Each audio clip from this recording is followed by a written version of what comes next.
Hai, Sobat Christ Ambassador. Saya Peter. Hari ini saya ingin membagikan beberapa kesaksian tentang kehidupan saya, di mana Tuhan bekerja dalam hidup saya dan mujizat itu nyata terjadi, dan bagaimana Tuhan membawa saya sampai ke titik sekarang ini. Saya mulai aja dari waktu saya masih bekerja di waktu itu ya. Kebetulan karena saya kerja di pelabuhan, jadi saya membutuhkan satu bekal di mana saya butuh sesuatu yang bisa melindungi diri saya. Akhirnya saya mencoba mencari dan ada seorang kawan, saya panggilnya Eyang, namanya Dudi almarhum. Dia udah meninggal, dan saya dibawa ke kampung dia, daerah, dan di sana akhirnya saya mulai mempunyai kuasa kegelapan. Saya mengambil satu kuasa kegelapan agar saya ini anti tembak, anti senjata tajam. Bahkan kalau dibom sekalipun saya nggak pecah. Namanya wesi kuning. Wesi kuning itu hanya segini besinya, dan itu dimasukkan ke telapak kaki. Jadi saya mulai main kuasa kegelapan di situ, dan pada waktu itu saya masih Muslim. Jadi saya melakukan beberapa ritual di sana, dan akhirnya saya pulang ke Jakarta dan mulai bekerja kembali. Saya punya kerja sampingan sebagai timer. Tahu timer ya? Timer itu yang ada di perapatan ya, suka ambil-ambilin uang sama mobil-mobil yang lewat, mobil angkot waktu itu di daerah Cilincing. Lalu berjalan waktu, kemudian seperti biasa ya, karena hawanya hawa panas terus, jadi saya jadi preman di daerah sana dan di daerah Tanjung Priuk. Dan satu kali ketika waktu saya jadi preman itu tentunya bergaul dengan banyak orang, dan juga bergaul dengan bandar-bandar besar, bandar narkoba apalagi ya. Jadi kalau mungkin teman-teman waktu masih pecandu sabu dan ganja sering beli, kalau saya udah nggak perlu beli, jadi tinggal minta aja dikasih karena banyak banget. Dan satu kali saya sedang bekerja, dan pada waktu itu saya belum mengenal Yesus secara pribadi. Dan waktu saya bekerja, ada seorang teman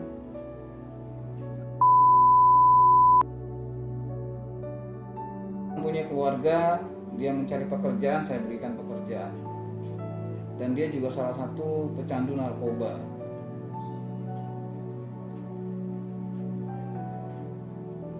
Sebelum saya dijebloskan, saya pada bulan-bulan tahun, saya lupa tahun persisnya, tetapi waktu itu menjelang Natal sekitar bulan-bulan Agustus, September, Oktober, November. Agustus dulu saya ketemu sama ibu saya, lalu kita main ke rumah seorang tante sepupunya ibu, dan rupanya dia habis pendarahan selama 60 hari dan dia diberikan karunia sama Tuhan. Apa itu karunianya? Karunianya penyembuhan ya. Akhirnya ketika saya ke sana dan Ketika dia melihat saya, tiba-tiba matanya melotot. Dia bilang, kamu jangan kemana-mana, kamu ikut saya ya. Karena rasa panas di badan saya ini ya, saya merasa jagoan waktu itu. Jadi saya tantang lagi, boleh, mau kemana tante? Saya nggak tahu diajak kemana, dan yang persisnya waktu itu di Tanjung Priuk saya dibawa ke jalan sebuah rumah pendoa di sana, Katolik karismatik, dan saya diajak ke sana. Ketika saya disuruh masuk, lalu saya didoakan, saya disuruh duduk. Setelah disuruh duduk, lalu tiba-tiba saya hilang kesadaran dan saya nggak tahu apa-apa. Dan ketika saya sadar, badan saya semua pegel. Wah, pegel semua ya, pegel. Dan barulah di situ diceritain kalau saya itu kuasa kegelapan yang di dalam diri saya itu manifestasi sehingga membuat saya seperti ular, seperti macan,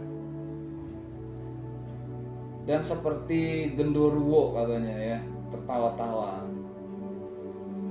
Pada waktu saya dilepaskan dari kuasa kegelapan itu, saya cuma dikasih pesan satu. Ketika sudah dibersihkan, jangan pernah panggil lagi kodamnya, jangan pernah dipanggil lagi barang ini katanya. Kalau dipanggil lagi, yang datang itu 7, bukan 1.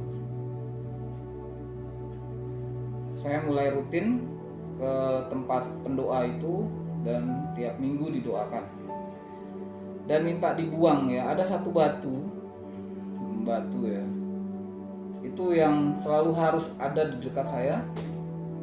Kalau batu itu pecah, berarti saya pun pecah.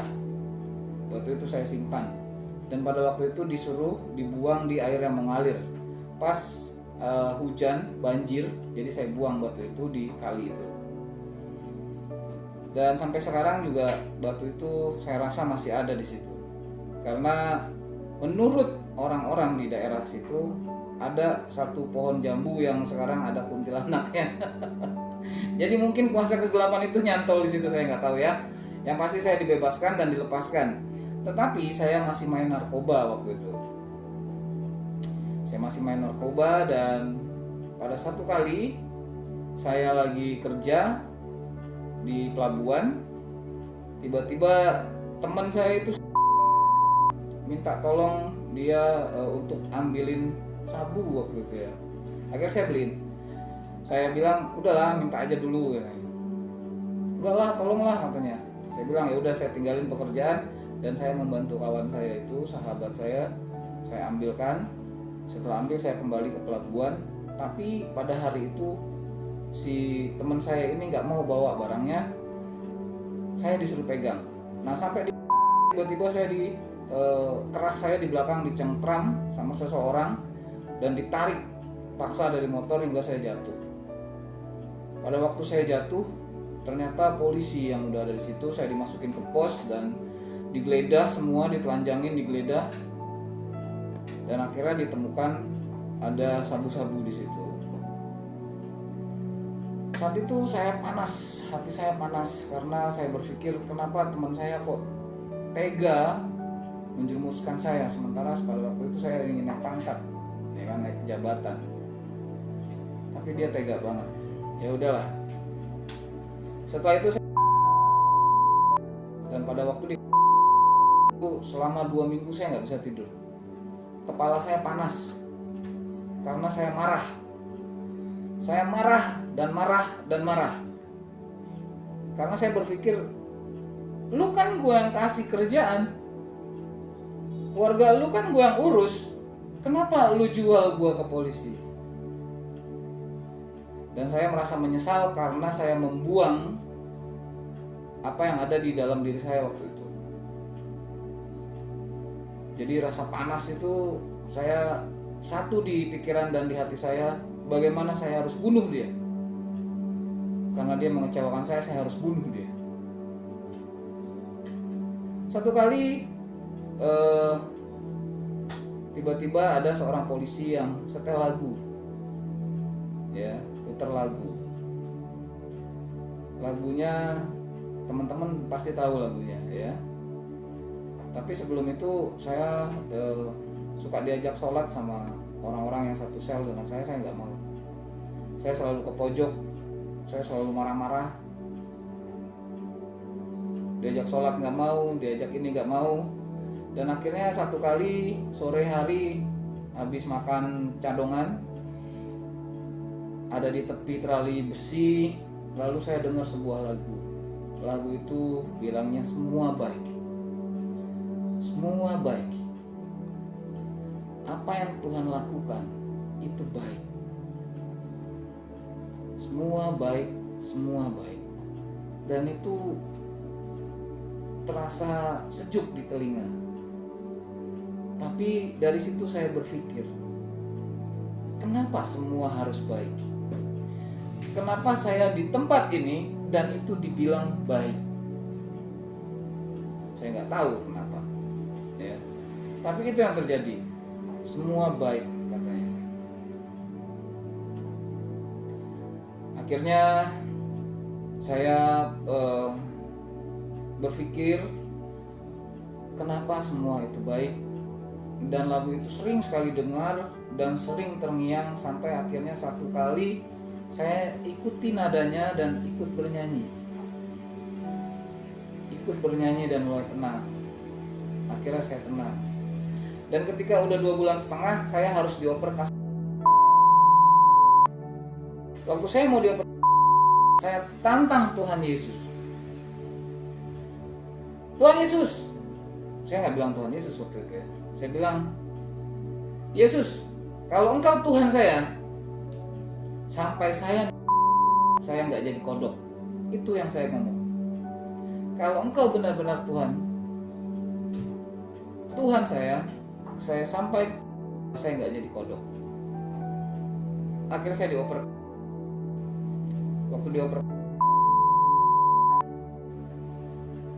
di sana saya dimintain uang 5 juta.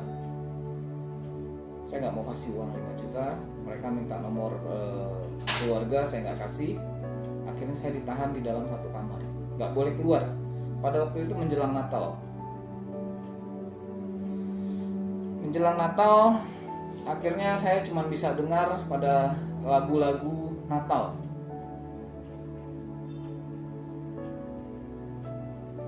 Mereka Natalan di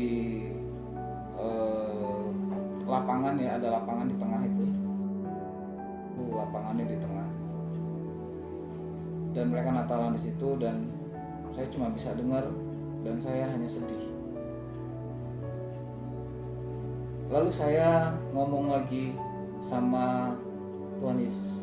Saya bilang, saya mau puasa. Akhirnya saya puasa. Dan saya bilang sama Tuhan Yesus pada waktu itu, kalau Engkau benar-benar Tuhan saya mau keluar dari tempat ini. Maksudnya dari ruangan ini. Saya ingin seperti mereka di luar, bebas jalan ke sana kemari.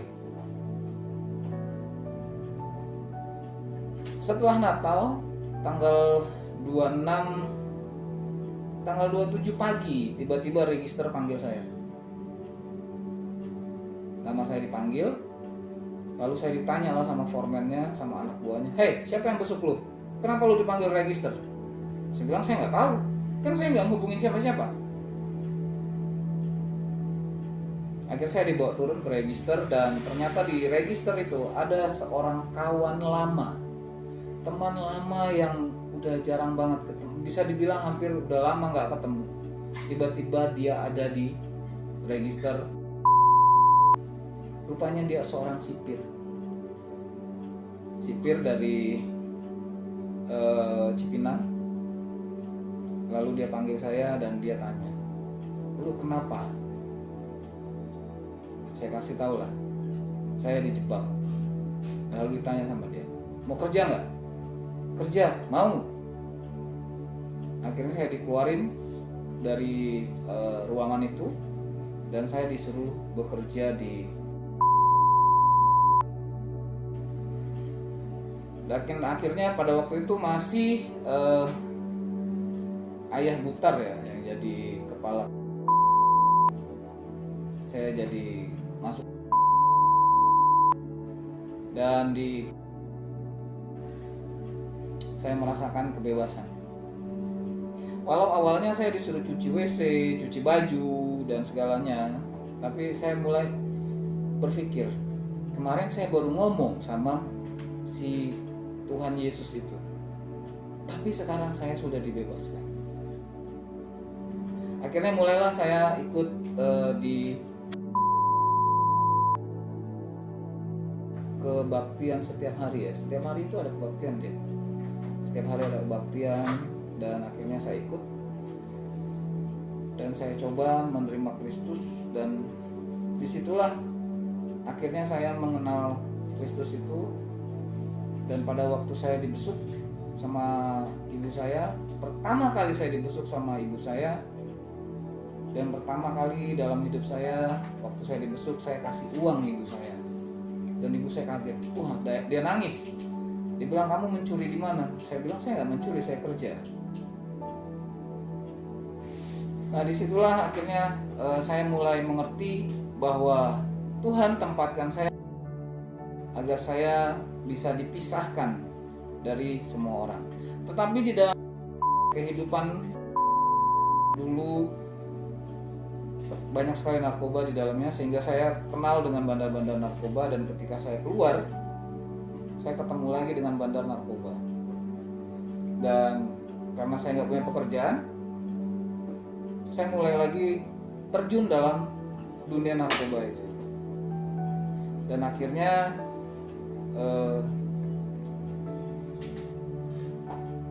saya pernah diberi 10 kilo sabu, dan saya nggak store pada waktu itu, justru saya bawa lari. Jadi pada tahun itu saya dicari sama bandar narkoba itu, dan dihargai kepala saya 1 miliar. Pada waktu itu saya udah kenal gereja ini. Saya kembali ke gereja ini dan saya nangis. Saya bilang, kalau betul Tuhan Yesus itu Tuhan saya minta tolong sembunyikan saya, karena saya takut mati. Akhirnya berjalan dengan waktu, saya ikut kegiatan di gereja ini, dan saya ikut PWJ, pembinaan warga jemaat, dan disitulah saya mulai punya bisa dinamakan membangun mesbah dan bergaul dengan Tuhan. Dan dari situlah, dari PWJ ini saya diberitahu di Matius pasal yang keempat bahwa manusia bukan hidup dari roti saja, melainkan dari setiap firman yang keluar dari mulut Allah. Dari situ saya mulai membaca Alkitab. Saya lupain semua dan saya mulai membaca Alkitab pelan, dan akhirnya saya selesai beberapa kali baca Alkitab, dan akhirnya saya mengerti bahwa kita memang tidak hidup dari makanan saja, tetapi firman yang keluar dari mulut Allah, firman Tuhan yang ada di dalam Alkitab kita harus baca.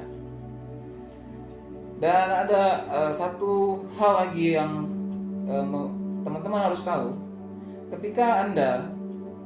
Ketika kita membaca Alkitab dan menghidupi firman Tuhan di dalam kehidupan kita, Tuhan akan menguji engkau. Pada saat itu Tuhan juga uji saya. 10 kilo itu harganya pada waktu itu adalah 5 miliar lebih. Uangnya kemana? Nggak tahu uangnya kemana ya. Ada yang saya beli tanah, sampai sekarang tanahnya jadi sengketa.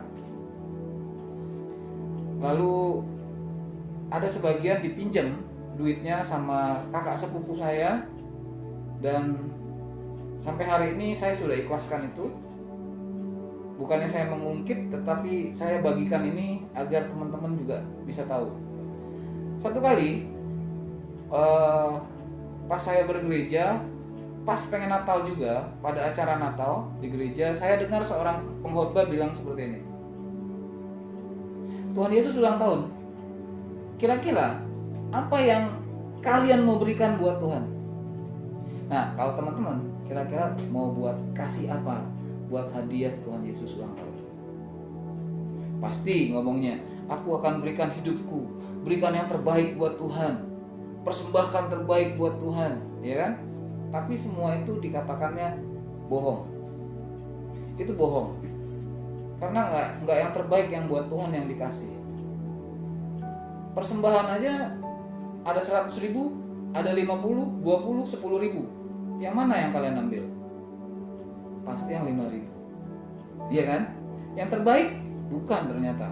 Kalian pilih yang kurang baik baru dikasih Tuhan. Nah, pada waktu itu pendeta itu sama bilang seperti itu, dan dia bilang, berikan hal yang paling buruk dalam hidupmu untuk Tuhan. Pertanyaan lagi di dalam pikiran saya, kenapa saya harus berikan yang terburuk? Itu kan Tuhan. Dan akhirnya terjawab, ketika engkau memberikan yang buruk itu akan dirubah menjadi hal yang baik dalam hidupmu. Akhirnya saya mengerti, dan ketika pulang gereja, rumah saya masih di daerah. Ketika pulang gereja, saya nggak langsung naik mobil, tetapi saya jalan dulu sampai ke Matraman, perapatan Matraman. Di dalam pikiran saya pusing, ya berantem nih. Lu mau kasih apa? Gue nggak punya duit, gue nggak punya harta, semua udah habis. Apa yang gue mau kasih buat Tuhan?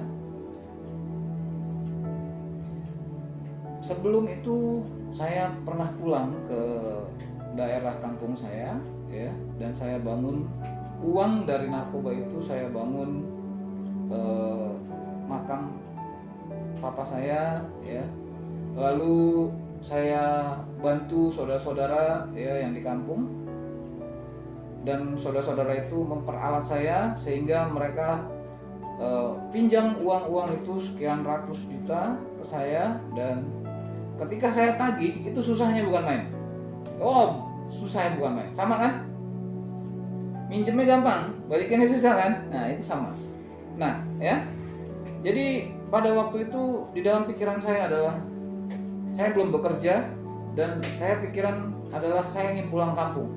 Saya pengen pulang kampung, saya pengen minta uang saya itu sama orang-orang itu. Tetapi waktu saya minta memang susah. Sampai saya 6 bulan di kampung, saya tidur di rumahnya, wah tetap nggak dipulangin uangnya. Akhirnya mama saya bilang, kembalilah ke Jakarta. Akhirnya saya balik ke Jakarta. Nah, malam itu ketika saya jalan dari gereja ini ke Matraman, di situ berkecamuk di dalam pikiran saya, apa yang mau saya berikan buat Tuhan. Akhirnya saya temukan apa yang saya mau berikan buat Tuhan. Saya harus bisa mengikhlaskan, karena apa yang tertulis dalam firman Tuhan itu benar. Di mana hartamu, di situ hatimu. Di mana hartamu berada, di situ hatimu berada. Hati saya selalu ada di sana, karena di sana ada uang saya.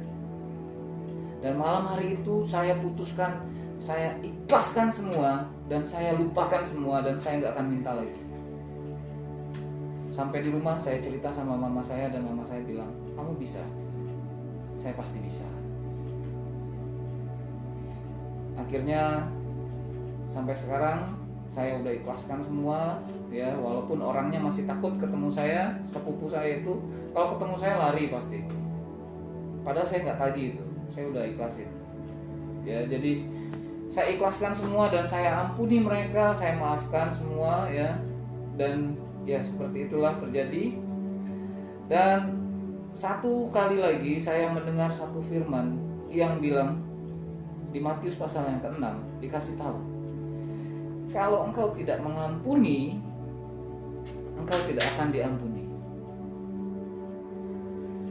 Di situ saya diuji lagi sama Tuhan. Bisa nggak ngampuni orang? Dan akhirnya saya teringat sama teman saya yang lama, yang menjebloskan saya, yang menghancurkan hidup saya. Saya mau cari dia sebetulnya, tapi akhirnya saya harus ampuni. Saya lepaskan pengampunan, Dan tadinya memang saya susah ya untuk melepaskan pengampunan, tapi puji Tuhan setelah kita melakukannya, berikan sesuatu yang buruk dalam hidupmu, kasih buat Tuhan. Tapi setelah dikasih, jangan pernah diambil lagi. Maksudnya diambil lagi adalah jangan pernah kita melakukannya lagi. Izinkan Tuhan untuk merubah semuanya. Dan akhirnya setelah saya memberikan pengampunan, setelah saya mengikhlaskan, tiba-tiba pada waktu itu saya masih punya seorang pacar, dan dia bilang, coba lamar kerjaan di sini. Lalu saya lamar kerjaan di sana, dan ketika saya melamar pekerjaan di sana, saya dipanggil.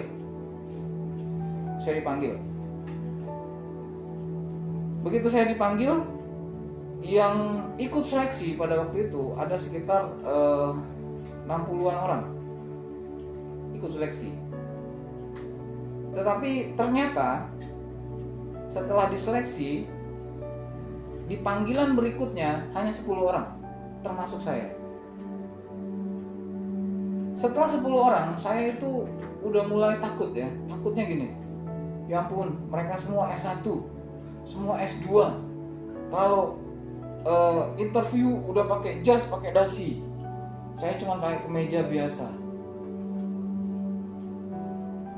Kira-kira saya diterima atau enggak? Saya udah putus asa pada waktu itu. Saya berpikir saya nggak bakal diterima ini, buang-buang waktu. Nah, ketika panggilan terakhir, panggilan ketiga, yang dipanggil 3 orang, salah satunya adalah saya.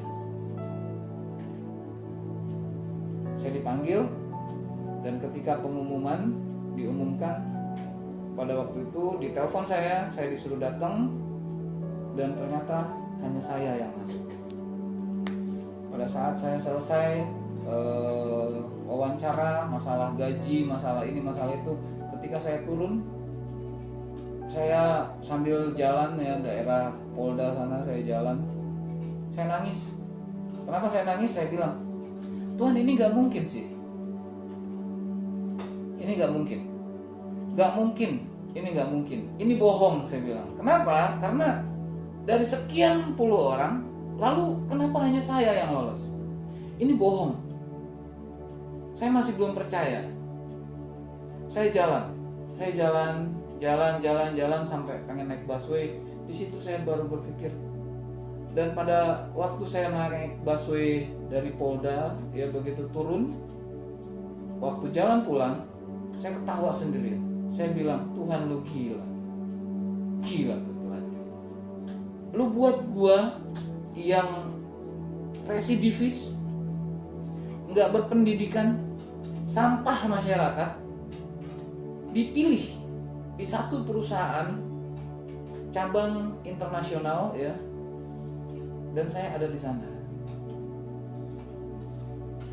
Akhirnya saya mulai bekerja di sana, dan saya cuma bisa bilang sama Tuhan, saya tahu ketika Engkau tempatkan aku di satu tempat, harus ada yang saya kerjakan di sini.